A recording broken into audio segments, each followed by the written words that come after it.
Welcome to Krishna physics classes Bhagalpur. आज का topic है, जैसा कि बोर्ड पे आप देख रहे हैं लिखा हुआ है सेल। ये आज हम लोग को सेल पढ़ना है, सेल बैटरी।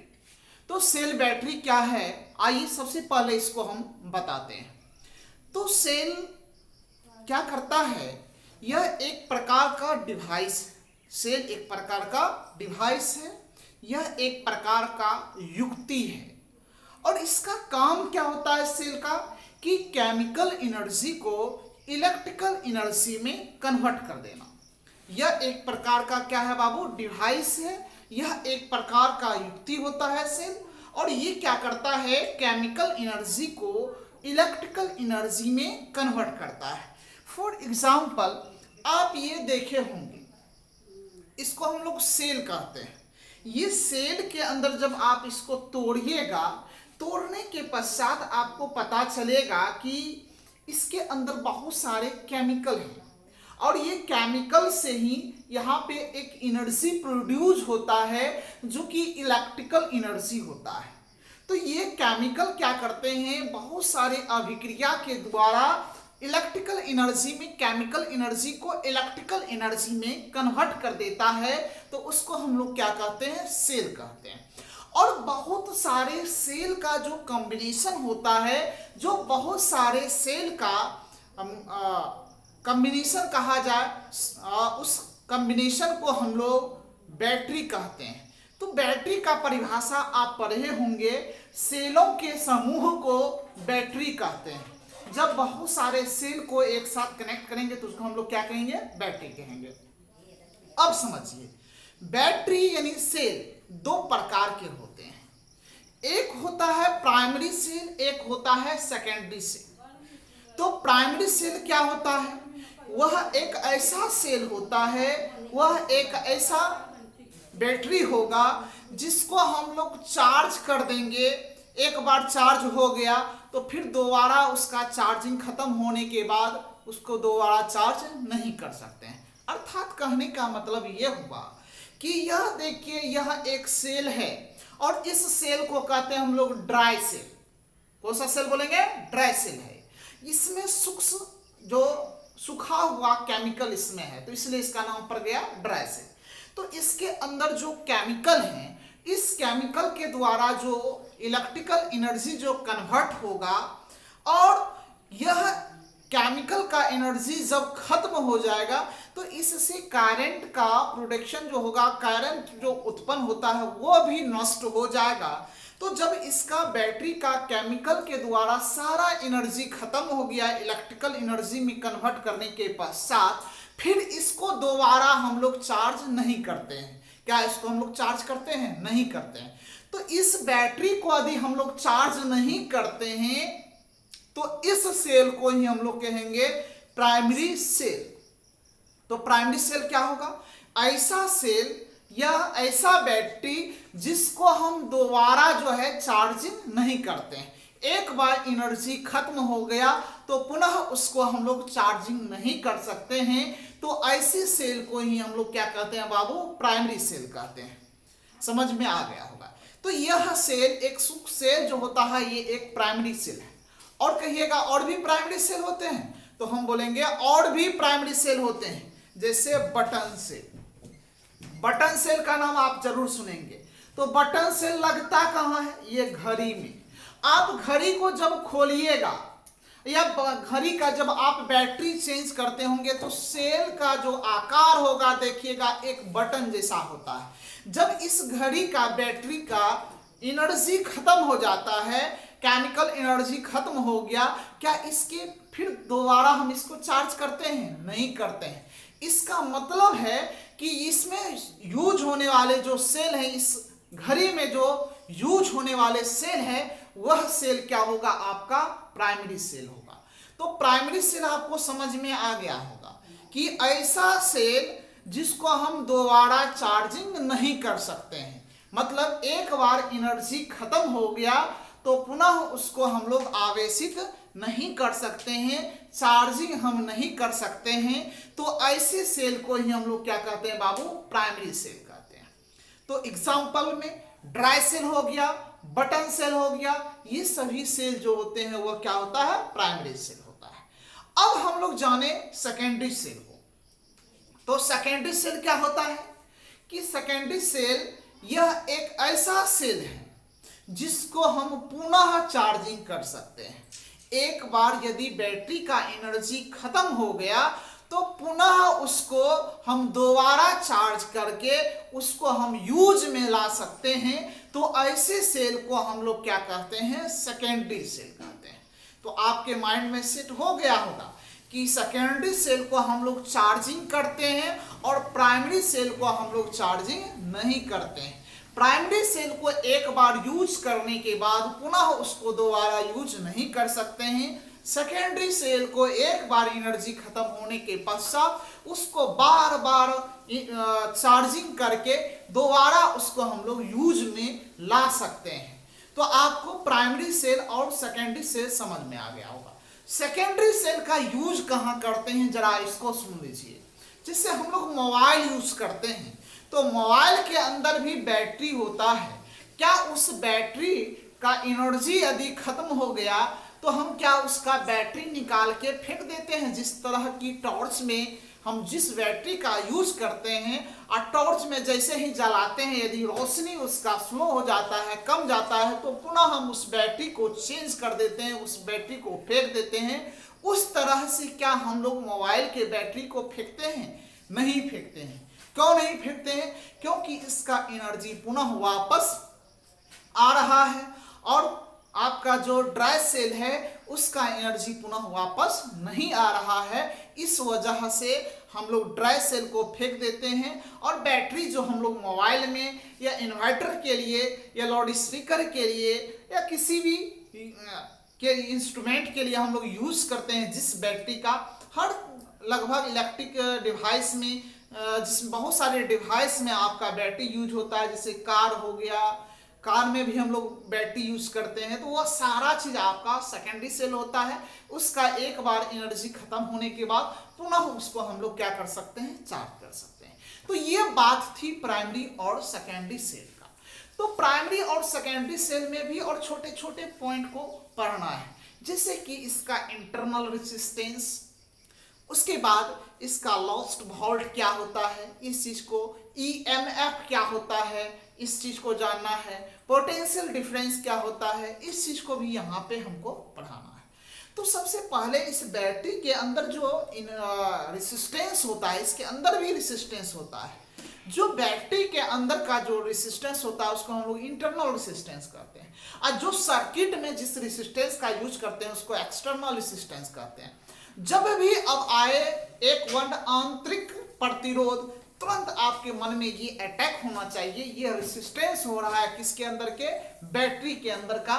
जो बैटरी के अंदर जो रेसिस्टेंस होगा उस रेसिस्टेंस को हम लोग कहते हैं इंटरनल रेसिस्टेंस। लॉस्ट वोल्ट, जो बैटरी के अंदर जो वोल्टेज होता है उस वोल्टेज को लॉस्ट वोल्ट भी कहते हैं। ये छोटे छोटे बात।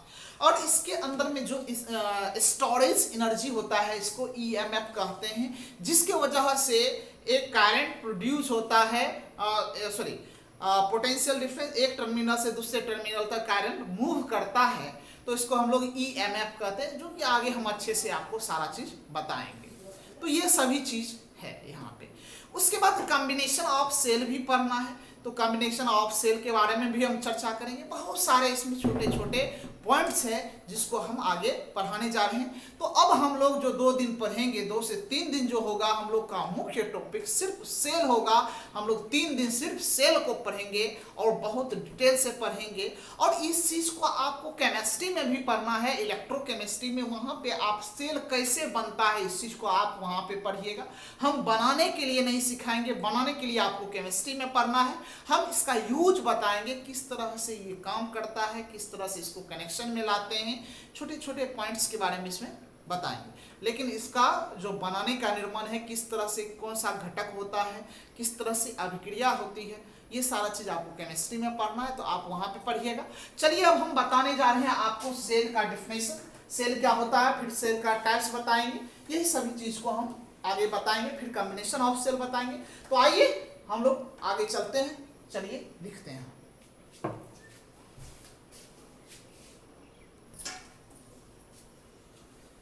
चलिए देखिए बोर्ड पे लिखिए, क्या लिखे हैं जरा समझ। लिखे हैं the device which is convert to chemical energy into electrical energy is called cell. अभी जस्ट बताए हैं कि यह एक प्रकार का युक्ति है, यह एक प्रकार का डिवाइस है जो केमिकल एनर्जी को इलेक्ट्रिकल एनर्जी में कन्वर्ट करता है, उसी को हम लोग क्या कहते हैं बाबू, सेल कहते हैं। वही लिखे हुए हैं the device which is convert to chemical energy into electrical energy is called, क्या बोलेंगे, सेल बोलेंगे।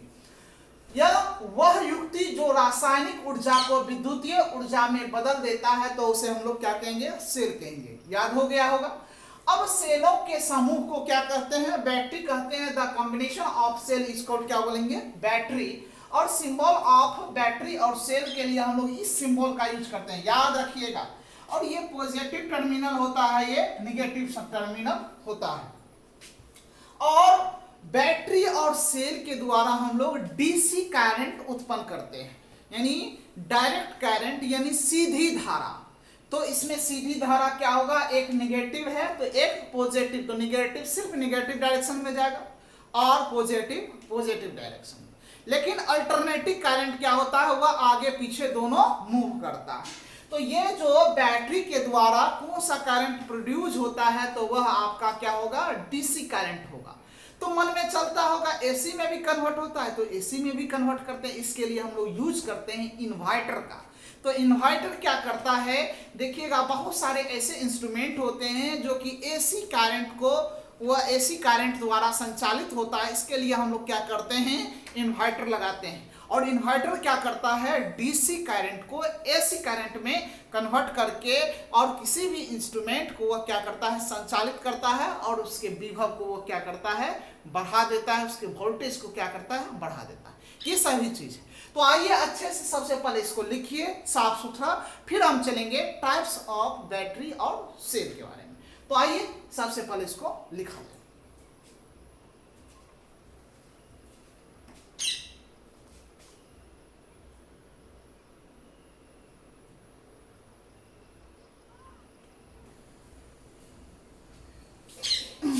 चलिए आइए अब ध्यान दीजिए। अब बात करें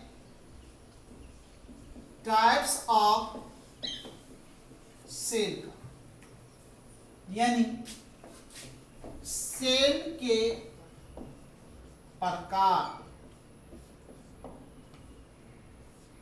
there are two types of cell. Cell के दो प्रकार होते हैं।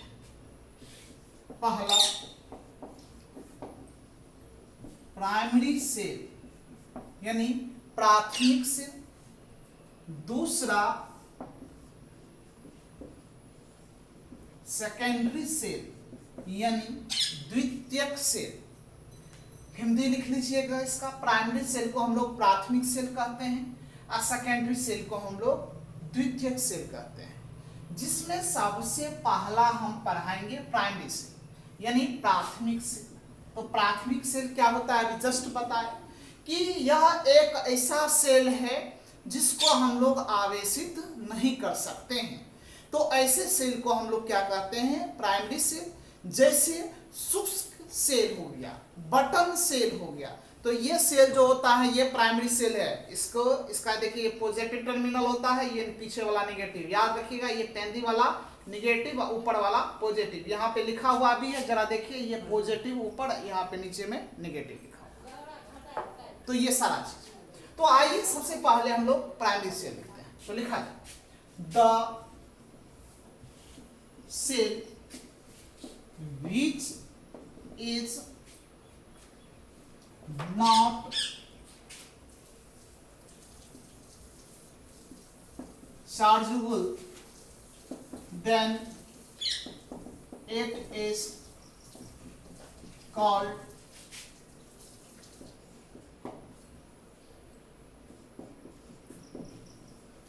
primary cell. The cell which is not chargeable, then it is called primary cell. मतलब वह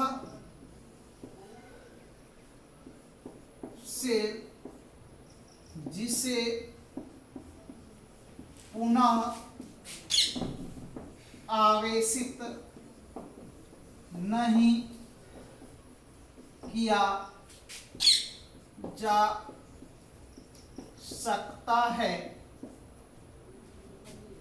तो ऐसे सेल को प्राइमरी सेल यानी प्राथमिक सेल कहते हैं।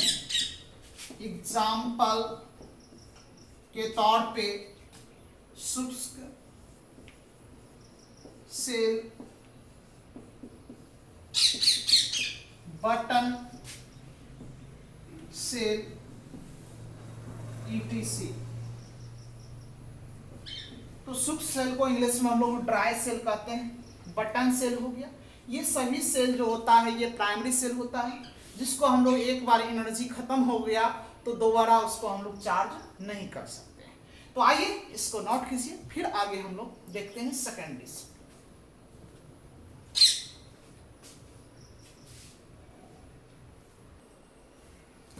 नीचे में एक सेल और लिख लीजिएगा, मरकरी सेल। तो चूंकि ऑब्जेक्टिव में पूछ देता है कि निम्नलिखित में से इसमें से कौन सा प्राइमरी सेल है, तो आप याद रखिएगा शुष्क cell, button cell, mercury cell, ये सब सेलों का नाम है। तो इस तरह से आप देख करके ऑप्शन लगाइएगा। ये सभी सेल का एनर्जी खत्म हो गया तो इसको फिर से यूज हम नहीं करेंगे, इस सेल को पुनः क्या करेंगे, फेंक देंगे। तो चलिए इसको नोट कर लिए होंगे। यहाँ पे सिर्फ मरकरी सेल जोड़ दीजिए आगे। और हम लोग आप पढ़ने जा रहे हैं सेकेंडरी सेल, तो इसको मिटा देते हैं, फिर सेकेंडरी सेल लिखेंगे।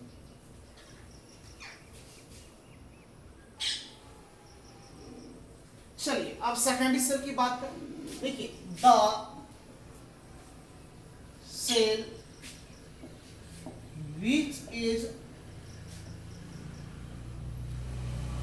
chargeable then it is called secondary cell। वह सेल जिसे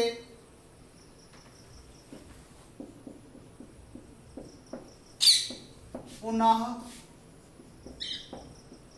आवेशित किया जा सकता है, तो ऐसे सेल को सेकेंडरी सेल कहते हैं। सेकेंडरी सेल कहते हैं।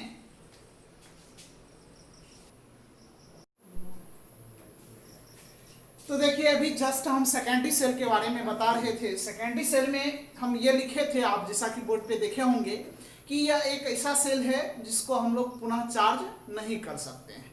तो ऐसे सेल को हम लोग क्या, जिसको हम लोग चार्ज कर सकते हैं, तो ऐसे सेल को हम लोग क्या बोले थे, सेकेंडरी सेल कहते हैं। जैसे कि सीसा संचालक सेल का नाम है निकेल सेल। ये दोनों सेल जो होते हैं यह एक प्रकार का सेकेंडरी सेल होता है। तो इसको आप नोट कर लीजिए। तो उधर आप नोट कर लिए होंगे सेकेंडरी सेल का डेफिनेशन, और यहाँ से ये नोट कर लीजिए। अब आगे पढ़ेंगे हम लोग EMF मतलब इलेक्ट्रोमोटिव फोर्स और पोटेंशियल डिफरेंस के बारे में। तो आइए आगे देखते हैं।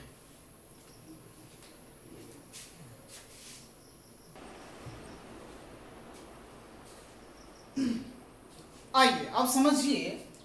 अब है EMF यानी इलेक्ट्रोमोटिव फोर्स एंड PD यानी potential difference of a cell. एक सेल में EMF यानी इलेक्ट्रोमोटिव फोर्स और PD यानी पोटेंशियल डिफरेंस की बात करें तो EMF का फुल फॉर्म होता है इलेक्ट्रोमोटिव फोर्स, और इसको हिंदी में कहते हैं हम लोग विद्युत वाहक बल। समझिए विद्युत वाहक बल क्या होता है।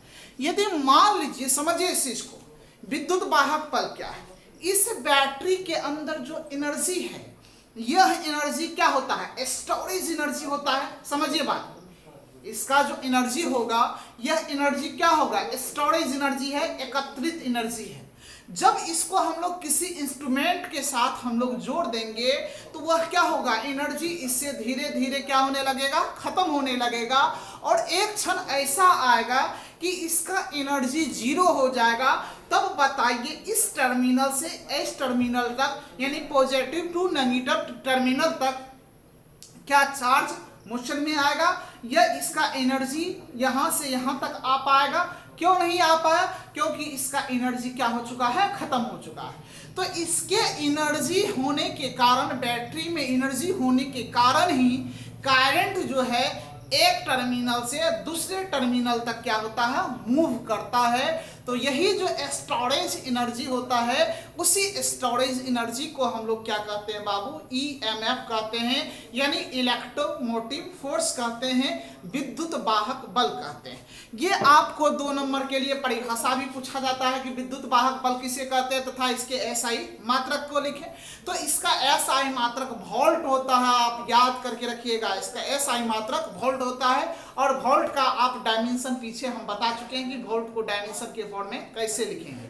तो आइए देखिए बोर्ड पे हम क्या लिखे हैं, जरा देखिए। हम लिखे हैं इलेक्ट्रोमोटिव फोर्स का, विद्युत वाहक बल का परिभाषा कि the energy storage in any cell is called, क्या बोलेंगे, ईएमएफ ऑफ सेल। यानी क्या बोलते हैं, किसी बैटरी में संचित मतलब एकत्रित ऊर्जा को उस बैटरी का विद्युत वाहक बल कहते हैं।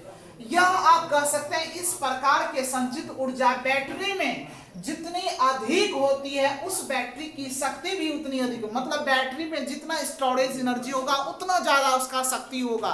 जैसे जैसे एनर्जी कम होगा उसका एनर्जी क्या हो जाएगा, खत्म हो जाएगा, तो उसका शक्ति भी क्या हो गया, खत्म। और जब पावर खत्म हो गया तो वो वर्क ही नहीं करेगा, उसको हम लोग फेंक देते हैं। ये लिखे हैं यहाँ पे।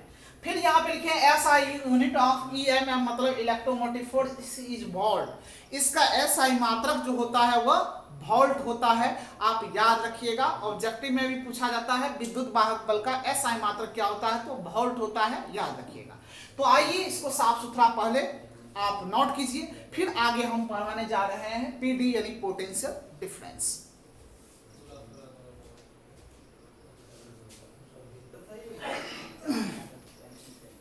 चलिए नेक्स्ट टॉपिक है पोटेंशियल डिफरेंस। तो पोटेंशियल डिफरेंस को हम लोग समझते हैं।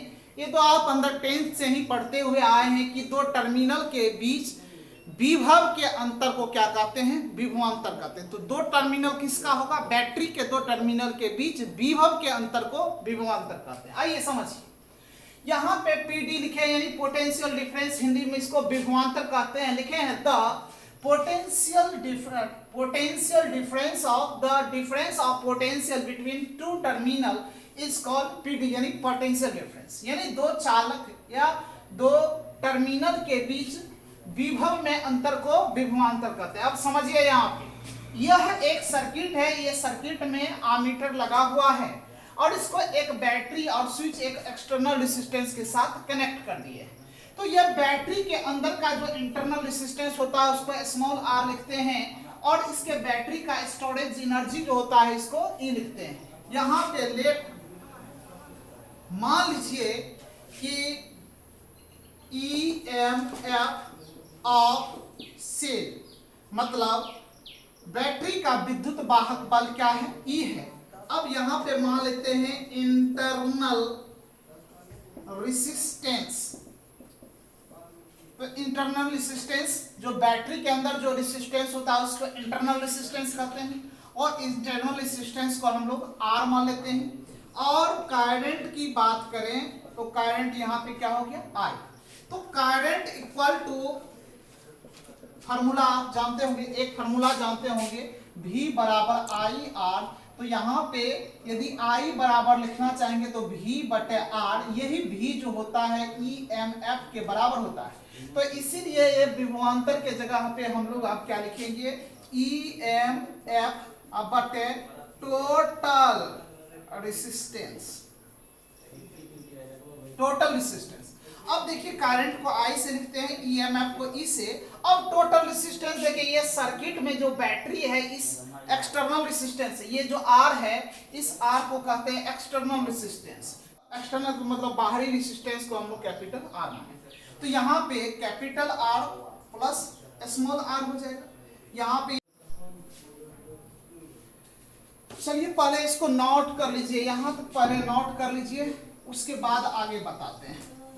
आइए साफ सुथरा पहले इसको नोट कर लीजिए, उसके बाद आगे बताते हैं।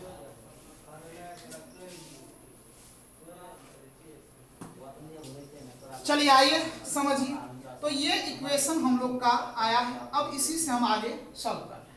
इसको क्रॉस मल्टीप्लिकेशन कर दीजिए, तो यहाँ पे E बराबर लिखिएगा, यहाँ पे I into R plus small r, तो E बराबर IR प्लस IR हो जाएगा। तो यहाँ पे देखिए समझिए, वेयर जहाँ पे PD यानी V बराबर हो जाएगा IR हो जाएगा। और यहाँ पे एक चीज और ध्यान दीजिएगा, लॉस्ट वोल्ट जो है बैटरी के अंदर का रेजिस्टेंस यहाँ पे I है, करंट रेजिस्टेंस R है, करंट I है, तो इसको लॉस्ट वोल्ट बैटरी के अंदर का बोलेंगे, ये है आपका IR। तो इस कंडीशन में लिखना चाहेंगे तो E बराबर इस IR के जगह पे आप भी लिख सकते हैं, और लॉस्ट वोल्ट को आप लोग IR ही रहने दीजिए। तो यहाँ पे EMF के लिए भी फार्मूला यूज करना चाहेंगे तो इसका यूज कर सकते हैं, और यानी V बराबर लिखना चाहेंगे तो आप इसको इस साइड कर दीजिए IR को, तो E माइनस IR हो जाएगा। यहां से आपको पोटेंशियल डिफरेंस निकल जाएगा। तो ये सारी चीज को आप ध्यान में रखिएगा। तो फार्मूला, मेन फार्मूला आप ये याद रखिएगा, I बराबर E बटे R प्लस स्मॉल r, उसके I स्मॉल r और V बराबर E माइनस